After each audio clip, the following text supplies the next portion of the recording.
But MK1, man, Jesus, man. You know, it's sad. One of the one of the biggest things. There's two things I really remember about MK1.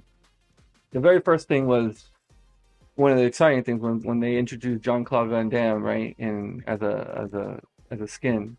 But then a week later, people having mods that look better all of a sudden.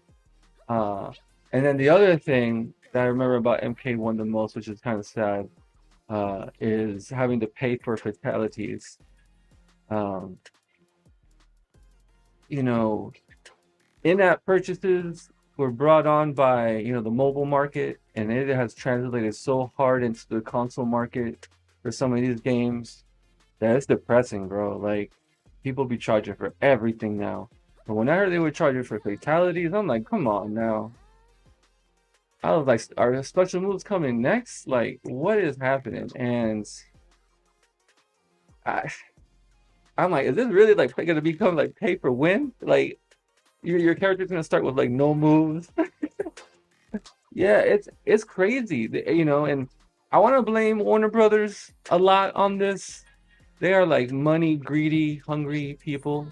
Um, and I can kind of sort of talk from experience because outside of streaming, I work in the film industry, and I've been able to work for these big studios. And as much as it's the entertainment industry, dude, that money is really the focus. And if you don't meet their goals, they push these developers in such the wrong way.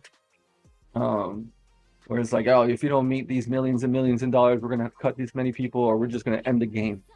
Look at that awful game, Suicide Squad or whatever, kill the Justice League. That was like kill the industry for them because that was the worst. Again, a money hungry game, and these money hungry studios now are just like killing. They're even killing developers that are doing good games. Um, because they're not thinking long term. And I think if there's anything Street Fighter is doing, they're playing the long game and they're doing it kind of right, but they're doing it so slow.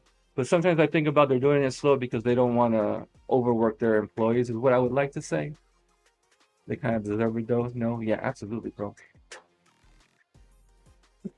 I hope Warner Brothers, gives up everything and gives it to people that know how to run things. But there's a whole like Warner Brothers deals and stuff going on. Everybody like learning, like selling their stuff away and stuff. But I feel like as of right now, uh, Marvel, it's crazy to say, but Marvel's doing it pretty well. Uh, and they're doing it well with like rivals. So I have a little bit of confidence with them with Pokemon when that comes out. So kind of excited about that game. Um, so I do also get kind of scared about Marvel because they also, as nice as they could be, they also are money hungry studio. They just happen to have a really good formula that's making money and they don't have to complain. But geez, man. Um, Street Fighter on the other hand can't make an outfit for us to save their life to make some money. It's like they don't want money. Instead, they decide that they want to charge for pay-per-view and that's how they're gonna make money.